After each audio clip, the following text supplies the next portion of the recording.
วกเฮานี่คือจิตคือธาตุบริสุทธิ์จิตพวกเฮาเขาบ่รู้จิตพวกเฮาเขาประกอบไปด้วยอวิชชาแปลว่าความบ่รู้จิตเฮาเขาบ่รู้ว่าธรรมชาติของตนนี่เป็นธาตุบริสุทธิ์อยู่แล้วจิตนี่มันเป็นธาตุใสๆเป็นความว่างเปล่าใสๆกลืนไปทั้งอันนั้นแต่จักรวาลเลยพวกเขาหลบจักรวาลทิ้งไปให้หมดหลบดวงดาวหลบดวงอาทิตย์หลบหลุมดำหลบความมืดหลบความแจ้งทิ้งไปให้หมดมันจะเหลือแต่ธาตุว่างเปล่าใสๆอยู่ธาตุว่างเปล่าใสๆของพวกเขาเนี่ยมันกลืนไปกับทุกอย่าง เข้าใจว่ามันบ่มีอย่างเลยในหันมันบ่มีการปรุงแต่งบ่มีอย่างทั้งสิ้นเลยที่นี่ธาตุว่างเปล่าใสๆของพวกเขาเนี่ยเขาจะบ่สามารถรู้จักตัวเองได้เขาบ่มีปัญญาเป็นธาตุที่บริสุทธิ์อยู่แล้วมาตั้งแต่แรกเริ่มแต่เขาขาดปัญญาธาตุตัวนี้นี่เขาก็เลยได้สร้างเครื่องมือขึ้นมาเอิ้นว่าจิตตสังขารเป็นอาการกระเพื่อมของจิตนี่แหละเป็นกิริยาของจิตมันกระเพื่อมอยู่ในความว่างเปล่านั่นแหละอาการกระเพื่อมนี่มันอยู่ขอบรอบนอกของเนื้อธาตุว่างเปล่านั่นคล้ายๆก็ว่าธรรมชาติของน้ำใสๆเนี่ยนี่คือจิตเฮานะเนื้อมันมีเนื้อน้ำนี่เฮานึกภาพได้เห็นชัดบ่นี่แหละไอ้ตัวใสๆน่ะไอ้ตัวเนื้อน้ำไอ้ตัวน้ำเนี่ยนี่คือจิตเฮาธรรมชาติของน้ำมันก็มีเนื้อของมันด้วยนั่นแหละเนื้อของมันเนี่ยมันเป็นเนื้อที่ทำหน้าที่เวลามีอหยังบางอย่างมากระทบเนี่ยเนื้อน้ำจะเกิดอาการกระเพื่อมรับรู้แล้วก็กระเพื่อมปรุงแต่งเป็นเสียงเป็นภาพเป็นอารมณ์เป็นความจำได้หมายรู้เนี่ยอาการเนี่ยของเนื้อน้ำเนี่ยมันเป็นแค่อาการนะตัวน้ำเนี่ยมันบ่ได้เกี่ยวข้องกับอย่างกับอาการนั้นมันเป็นแค่กิริยาเป็นแค่อาการของน้ำจะมีคลื่นแห้งน้ำมันก็เป็นน้ำของมันอยู่สั่นแหละจะคลื่นเบาน้ำก็เป็นน้ำของมันอยู่สั่นน่ะพอเขาจะบอกว่าคลื่นแบบนี้เป็นอารมณ์สุขคลื่นแบบนี้เป็นอารมณ์ทุกข์มันก็เป็นแค่คลื่นนะพวกเขาเข้าใจบ่จะอารมณ์สุขจะอารมณ์ทุกข์อารมณ์พอใจอารมณ์บ่พอใจอารมณ์ซื่อๆอารมณ์สงบมันก็เป็นแค่คลื่นของน้ำเข้าใจบ่มันเป็นแค่อาการของน้ำมันบ่ได้เฮ็ดให้น้ำกลายเป็นอย่างอื่นได้น้ำก็เป็นน้ำของมันอยู่สั่นล่ะฉันใดจิตเฮาเป็นสั่นเลยธรรมชาติจิตเฮามันประภัสสรมันบริสุทธิ์ของมันอยู่แล้วมันเป็นนิพพานธาตุเป็นธรรมธาตุของมันอยู่แล้วธรรมธาตุเนี่ยมันมีมาก่อนทุกสรรพสิ่งเลยมันเป็นต้นธาตุบาลีก็บอกไว้ว่ามโนบุพังคมาธัมมามโนเศรษฐามโนมายาเนี่ยธรรมธาตุเนี่ยมันมีมาก่อนทุกสรรพสิ่งเลยมันเป็นใหญ่มันเป็นประธานมันสร้างน้ำธาตุสร้างรูปธาตุขึ้นมาแต่ว่ารูปธาตุน้ำธาตุนั้นเป็นแค่สิ่งที่ถูกสร้างกันมาแล้วมาอาศัยอยู่ในต้นธาตุอันเป็นธาตุว่างเปล่าใสๆนั่นแหละจิตเฮามันเป็นธาตุต้นกำเนิดที่มันว่างเปล่าใสๆเป็นธาตุใสๆเอาสิดูว่าจิตเฮาเป็นธาตุใสๆธาตุใสเนี่ยมันกลืนไปกับทุกอย่างได้หมดเข้าใจบ่ความมืดผ่านเข้ามาในความใสๆมันกลืนไปกับทุกอย่างเลยเลี้ยวไปไสก็เห็นแต่ความมืดแต่หารู้ไหมมันมีความใสๆอยู่ตรงนี้แหละความใสๆนี่บ่แม่นความมืดนะเข้าใจบ่เนี่ยแต่ว่ามันกลืนไปกับทุกอย่างเลยความใสๆเนี่ยเวลาความแจ้งผ่านเข้ามาในความใสๆความสว่างความแจ้งเนี่ยมันกลืนไปกับทุกสรรพสิ่งเลยแจ้งไปหมดเลยบางทีแต่หารู้ไหมมันมีความใสๆอยู่ตรงนี้แหละนี่แหละพระพุทธเจ้าเนี่ยเพิ่นมาชี้ให้พวกเราได้เห็น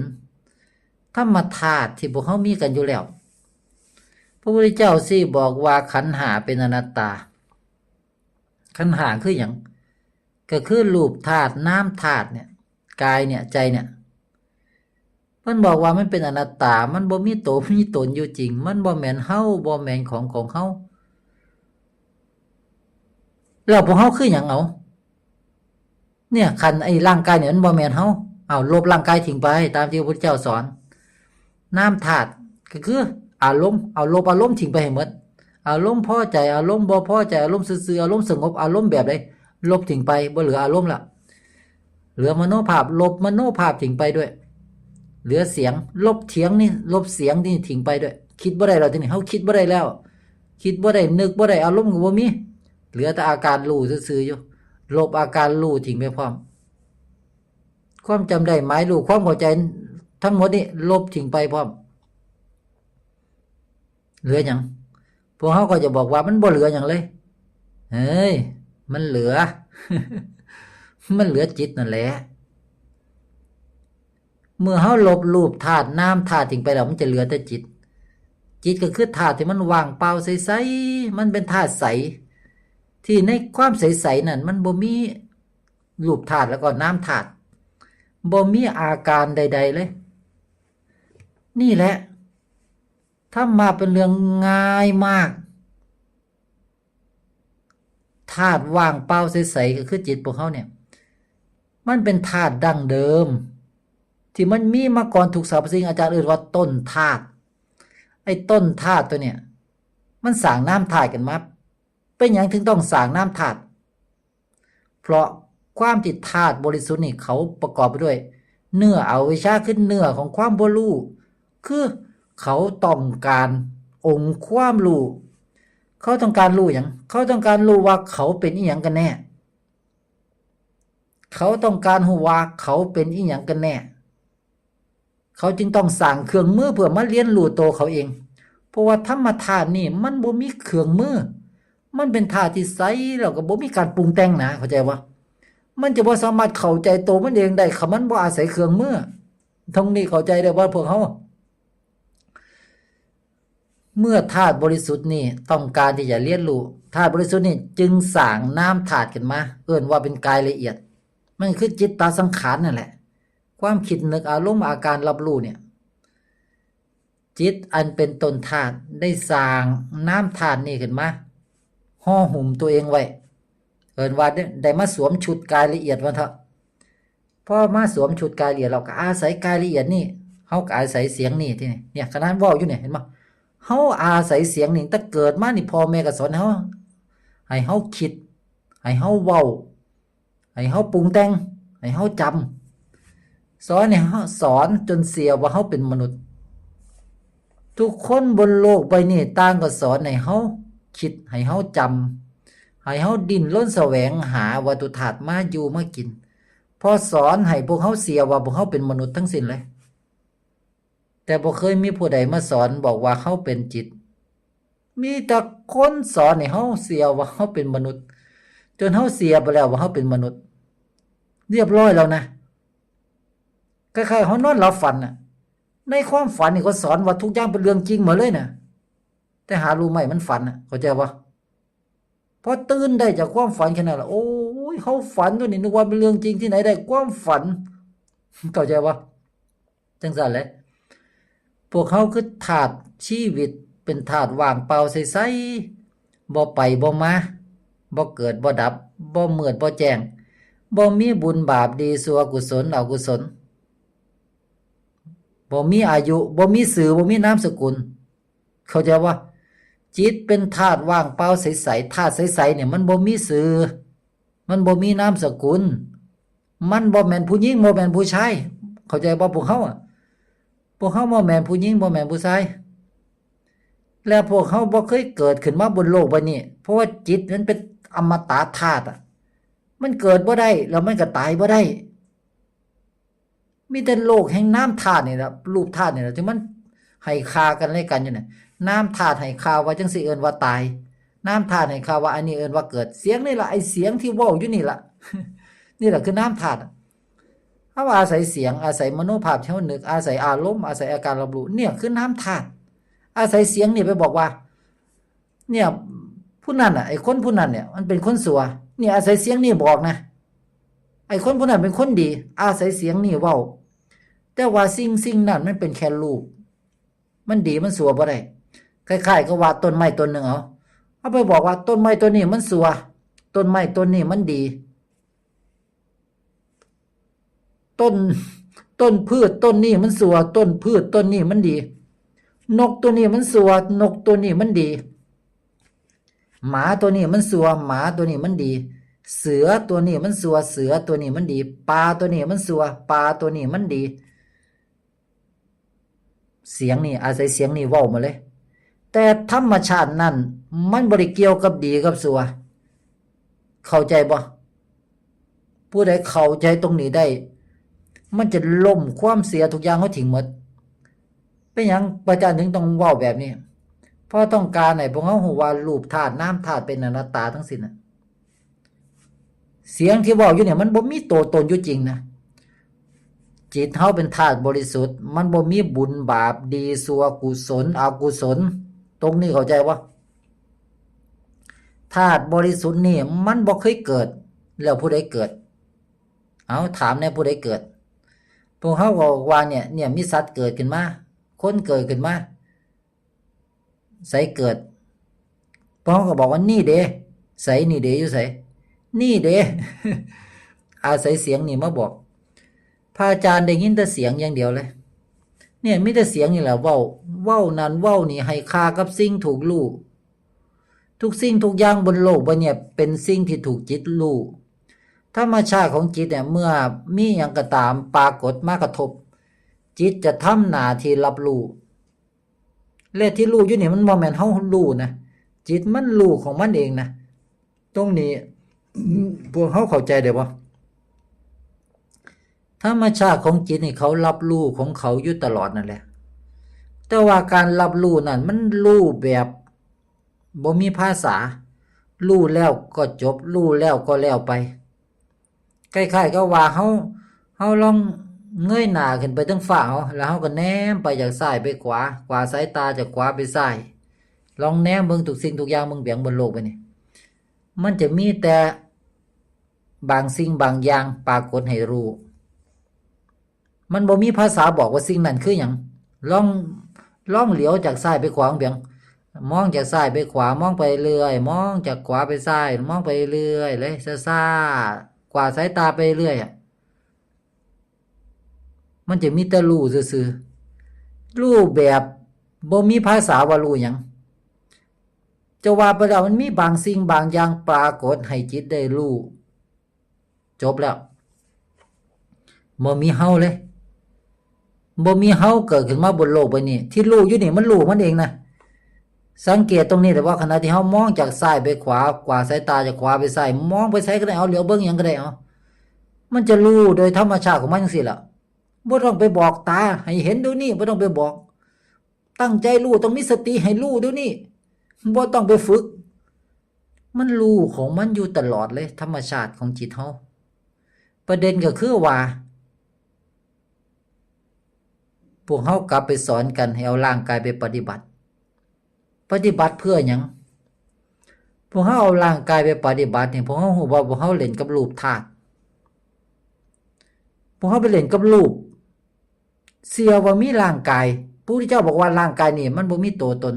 พวกเฮากลับไปสอนกันว่าร่างกายมีตัวตนนะให้เอาร่างกายไปย่างให้เอาร่างกายไปนั่งให้เอาร่างกายไปอยู่สถานที่ต่างๆเอิ้นว่าปฏิบัติว่าซั่นมันบ่ได้เอิ้นว่าปฏิบัตินี่คืออวิชชานี่คือความหลงไปเสียว่าเฮามีโตมีตนหลงไปเสียว่าจะต้องย่างคันบ่ย่างมันบ่รู้บ่ได้บ่ต้องนั่งคันบ่นั่งมันบ่รู้บ่ได้บ่การบรรลุธรรมเนี่ยมันบ่ได้เกี่ยวกับร่างกายบ่ได้เกี่ยวกับสัตว์บุคคลโตตนธรรมะมันมีอยู่แล้วที่จิตการบรรลุธรรมหมายความว่าจิตได้ตื่นเห็นจิตตาสังขารเป็นอนัตตาแค่นั้นก็นี่เด้กำลังเว้าอยู่นี่เด้เนี่ยอ้าปากเว้าอยู่ตลอดเนี่ยเห็นบ่เนี่ยเห็นได้บ่ว่าไอ้เสียงเนี่ยมันจับต้องบ่ได้เนี่ยผู้ใดจับเสียงเนี่ยเอาเห็นได้บ่เนี่ยเฮาเว้าอยู่ตลอดเฮาคิดเฮานึกอยู่ตลอดเฮาจับเสียงได้บ่จับเสียงบ่ได้มันมีตัวตนบ่จับเสียงบ่ได้ละมันมีตัวตนบ่เสียงที่เว้าอยู่เนี่ยมันมีตัวตนบ่ ผู้ใดปั้นเสียงเป็นก้อนมาให้ได้เอามาให้แหน่มีตัวตนบ่คิดอยู่ในใจตลอดบางคนคิดจนเป็นโรคประสาทนี่คิดเบิ่งเปียงเป็นบ้าขนาดคิดจนเป็นโรคประสาทเสียงที่เฮาคิดอยู่ในใจน่ะเอาเสียงที่มันเว้าอยู่ในใจเนี่ยมันจับต้องได้บ่ผู้ใดจับต้องเสียงนี้ได้ปั้นเป็นก้อนเสียงนี้ได้เอาเสียงเนี่ยที่เฮาคิดอยู่ในใจหมดมื้อหมดเว้นเนี่ยเอาเสียงมันเนี่ยปั้นเป็นก้อนมาให้พระอาจารย์นะพระอาจารย์รับอาจารย์จะรับไว้ให้หมดเลย อาจารย์จะเอาไปเฮ็ดเป็นปุ๋ย ฮะพวกเฮาว่าเสียงเนี่ยมันมีตัวตนบ่มีตัวตนมันบ่จับต้องบ่ได้มันบ่ก็นี่เด้พระพุทธเจ้าบอกมันเป็นอนัตตานี่แหละนามธาตุก็จิตเฮาเนี่ยมันหลงยึดนามธาตุเนี่ยหลงยึดไอ้เสียงเนี่ยนี่แหละอวิชชาปัจจยาสังขารานี่แหละจิตมันบ่รู้เมื่อจิตบ่รู้มันก็เลยสร้างจิตตาสังขารนามธาตุนี่ขึ้นมาสร้างเสียงนี่ขึ้นมาสร้างมโนภาพขึ้นมาสร้างอารมณ์ขึ้นมาสร้างอาการรับรู้นี่ขึ้นมาสร้างสัญญาขึ้นมาเพื่อมาไว้ใส่ในเป็นเครื่องมือในการปรุงแต่งเรียนรู้ธรรมชาติของจิตนั่นแหละแล้วก็เรียนรู้ทุกสรรพสิ่งด้วยว่าทุกสรรพสิ่งนั้นล้วนแล้วแต่เป็นอนัตตาเป็นสิ่งถูกรู้ทั้งหมดอ่ะพวกเฮาลังเหลียวเบิ่งทุกสิ่งทุกอย่างมันเปียงมันก็รู้จังซี่มันมีแต่รู้มันรู้หยังก็บ่รู้กันบ่มีสื่อไอ้สิ่งนั้นบ่ได้เอิ้นว่าต้นไม้มันแค่รู้ซื่อๆเนี่ยเดี๋ยวเห็นได้บ่คันผู้ใดเห็นได้ว่าสิ่งนั้นมันบ่ได้บอกว่าเป็นอิหยังแต่เสียงนี่ต่างหากบอกว่านั่นคือต้นบักขามนะนั่นต้นบักฮุงนั่นต้นบักม่วง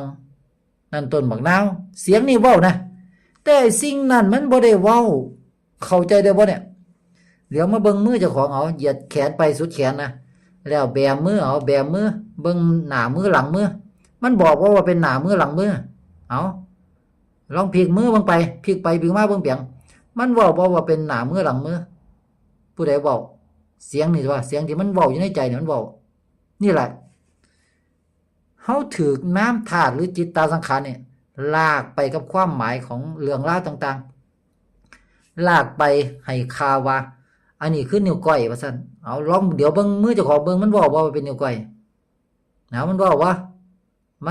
เป็นนิ้วนางเดี๋ยวเบิ่งเปียงเนี่ยนิ้วทั้งหมดเนี่ยมันบอกว่าเป็น5มันบอกว่านี่คือเลข5นี่คือนิ้วก้อยนิ้ว4นิ้วกลางนิ้วนางนิ้วโป้เนี่ยมันบอกว่าอันนี้คือเล็บนี่คือหนังนี่คือกระดูกมันบอกว่าอันนี้คือหน้ามือนี่คือหลังมือมันบอกว่าไอ้สิ่งเนี่ยมันบอกว่าอ้าวแล้วร่างกายเฮาอยู่ไสใส่ขาอยู่ไสใส่แขนอยู่ไสมันบอกว่าลองเบิ่งลองเหลียวเบิ่งสิ่งมื้อนี้เบิ่งเปียงมันบอกว่ามันเป็นหยังมันก็แค่รู้มันรู้ซื่อๆมันรู้ถึงอีหยังก็บ่รู้กันเนี่ยมันแค่รู้แบบมันแค่รู้ซื่อๆก็ได้ยินคำว่ารู้ซื่อๆบ่นั่นแหละรู้ซื่อๆนั่นแหละคือการที่ธรรมชาติของจิตเฮาเนี่ยมันทำหน้าที่รับรู้เป็นปกติของมันเมื่อมีสิ่งใดสิ่งหนึ่งปรากฏให้รู้จิตมันก็ทำหน้าที่รู้มันจบแค่นั้นมันบ่เห็นมีเฮาเลยจิตมันรู้ของมันเองเนี่ยได้ยินเสียงพระอาจารย์อยู่เนี่ยมันต้องฝึกสติก่อนบ่ก่อนได้ยินเสียงนะบ่ต้องแม่นบ่เราก็ยังฝึกสติกันเต็มโลกเลยฝึกกันยังฮะ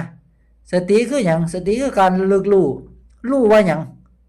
ก็รู้ว่าที่รู้อยู่นี่มันบ่แม่นเฮาก็รู้ว่าเสียงนี่บ่แม่นเฮารู้ว่ามโนภาพที่นึกนี่บ่แม่นเฮารู้ว่าอารมณ์นี่มันบ่แม่นเฮานี่แหละเอิ้นว่าสัมมาสติ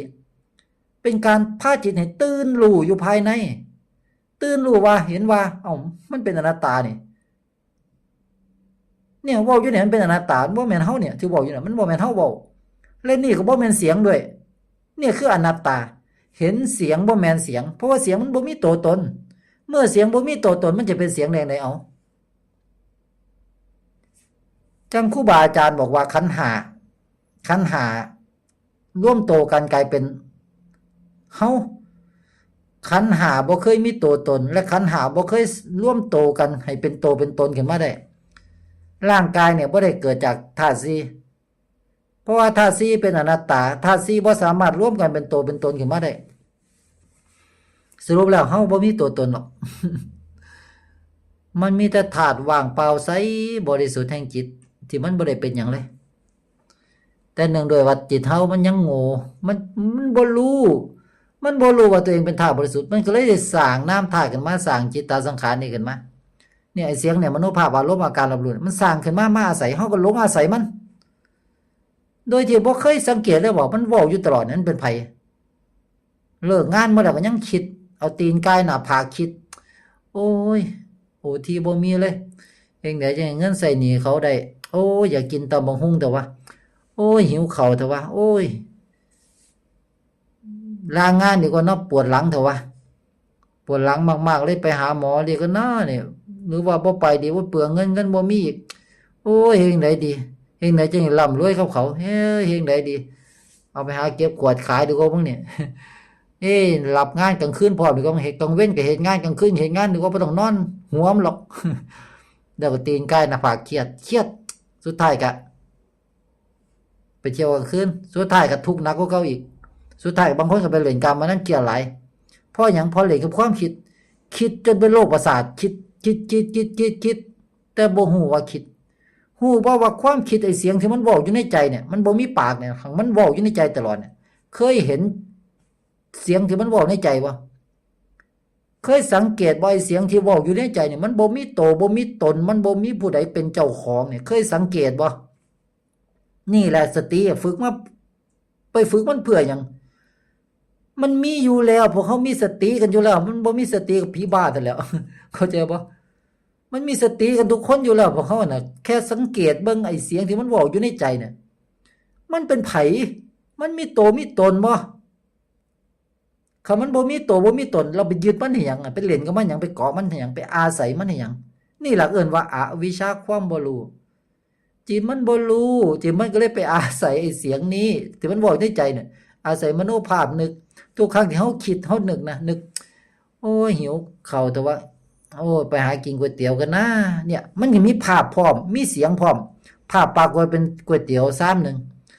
เป็นก๋วยเตี๋ยวแห้งก๋วยเตี๋ยวน้ำแล้วแต่มีลูกชิ้นพร้อมเนี่ย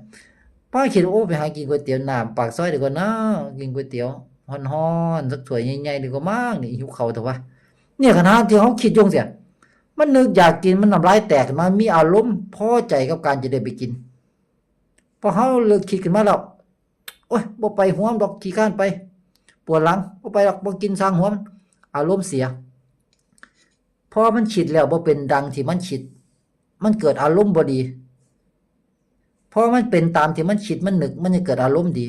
อารมณ์เนี่ยมันจะพอใจบ่พอใจซื่อๆหรืออารมณ์สงบมันมีขึ้นมาได้เกิดจากการที่เฮาคิดเฮานึกพอมันเป็นตามที่เฮาคิดเฮานึกมันจะเกิดอารมณ์ไฟบวกพอมันบ่เป็นตามที่เฮาคิดเฮานึกมันจะเกิดอารมณ์ไฟทุกข์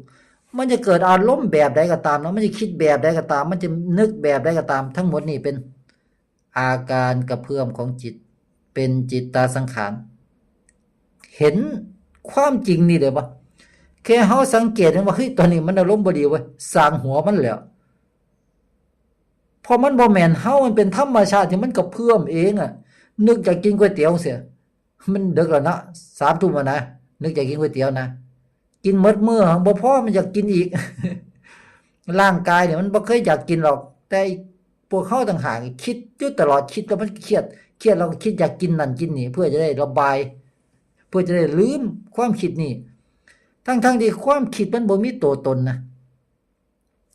นี่แหละอวิชชาปัจจยสังขาราเพราะจิตมันบ่รู้พวกจิตเฮาเนี่ยมันเป็นจิตโง่มันขาดความรู้มันขาดปัญญามันก็เลยสร้างนามธาตุสร้างจิตตสังขารนี่ขึ้นมาก็เพิ่มปรุงแต่งให้ค่ากับรูปธาตุเมื่อสร้างนามธาตุขึ้นมาได้แล้วนามธาตุก็ให้ค่ากับรูปธาตุให้ค่าว่านี่คือร่างกายเฮาให้ค่าว่าเฮากำลังอยากกินก๋วยเตี๋ยวไหลจมไหลปรุงไปกับเรื่องแล้วพอพวกเฮาไหลไปกับความคิดนี่มันก็เกิดอารมณ์ขึ้นมาที่นี่เฮาก็อินไปกับอารมณ์นั้นอีกเอาไปมาเล่นกับความคิดเล่นกับอารมณ์เป็นวัฏฏะสงสารเป็นวัฏวนของการปรุงแต่งวนๆนี่แหละจิตของเฮามันเกิดบ่จบบ่สิ้นเพราะอวิชชาความบ่รู้นี่แหละ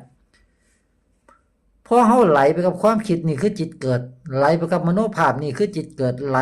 จมยึดไปกับอารมณ์นี่คือจิตเกิดแต่ขันเฮาฮู้ว่าเอ้าทั้งหมดนี่มันเป็นความคิดนี่มันบ่มีตัวตนนี่วะจบเลยความคิดก็ดีมโนภาพก็ดีอารมณ์ก็ดีมันเป็นแค่อาการของจิตคันจิตบ่โง่ยึดจิตตาสังขารบ่โง่ยึดน้ำธาตุหมู่นี่บ่โง่ยึดอาการนี่จิตจะบ่เกิดธรรมะเป็นเรื่องง่ายๆแค่นี้แค่เข้าใจความเข้าใจนี่เป็นตัวที่มันต้องเข้าถึงใจนะ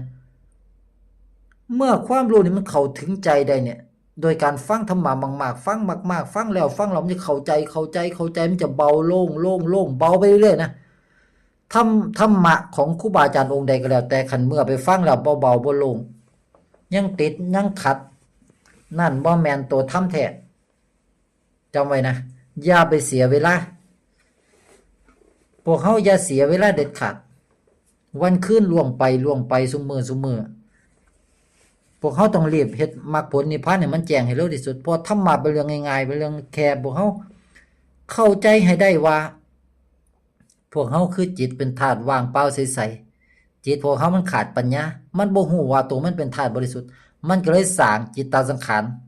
คือน้ำธาตุนี้ขึ้นมาเป็นอาการเป็นกายละเอียดเฮาก็มาหลงไอ้อาการนี่แหละหลงไอ้เสียงเนี่ยมโนภาพอารมณ์อาการรับรู้เนี่ยเฮามาหลงอาการนี้เนี่ยอ้าปากเว้าอยู่ตลอดฮู้บ่ว่ากำลังเว้าอย่างมันบ่แม่นเฮาเว้าและนี่ก็บ่แม่นเสียงตอนนี้กำลังได้ยินเนี่ยมันบ่แม่นเฮาได้ยินมันเป็นธรรมชาติของจิตที่มันทำหน้าที่ปรุงกระเพื่อมเป็นอาการรับรู้กระเพื่อมเป็นอาการปรุงอาการมื้อนี้มันเป็นแค่กิริยาเป็นแค่อาการของจิตบ่แม่นจิตพระพุทธเจ้าก็เลยมาบอกว่าเนี่ยน้ำธาตุเนี่ยมันบ่แม่นเฮาคันเห็นได้ว่าน้ำธาตุบ่แม่นเฮาจิตมันจะหลุดออกจากน้ำธาตุเลยคล้ายๆกับว่าอยู่ดีมันเกิดความเข้าใจปิ้งเห็นว่าไอ้เสียงนี่มันบ่แม่นเฮาแล้วมันหลุดออกมาเลยเมื่อเฮาหลุดออกมาจากเสียงนี่มโนภาพนี่อารมณ์นี่อาการรับรู้นี่มันหลุดพวกออกมาได้นะเฮาจะกลายเป็นธาตุที่มันว่างเปล่าใสๆกลืนไปทั้งอันนั้นแต่จักรวาลเลยแล้วเฮาจะให้แล้วเฮาจะโอ้โหอัศจรรย์มากตอนที่จิตมันหลุดออกจากจิตตาสังขารได้หลุดออกจากกันขาดสะบั้นออกจากกันเนี่ยหลุดออกจากความคิดนึกอารมณ์อาการรู้เนี่ยมันหลุดพวกออกจากกันได้เนี่ยมันเหมือนกันที่ไฟฟ้าเป็นไฟแรงสูงเนี่ยตัวหนึ่งกับสายไฟเนี่ยสายไฟเส้นหนึ่งสายไฟเส้นนี้มีไฟกับสายไฟเส้นนี้บ่มีไฟมันต่อถึงกันปึ้งพอมันต่อถึงกันไฟก็แล่นถึงกันบ่ล่ะนี่คือการเชื่อมต่อของจิตมาเกาะน้ำธาตุแล้วน้ำธาตุนี่ก็ไปเกาะรูปธาตุต่อก็เป็นลักษณะเป็นสายไฟเส้นเดียวกันเลยเป็นสายไฟเส้นเดียวกันเมื่อตัวจิตถูกดึงออกจากน้ำธาตุนี่ปึ้งคล้ายๆว่าสายไฟนี่มันถูกกระชากให้ขาดออกจากกันน่ะ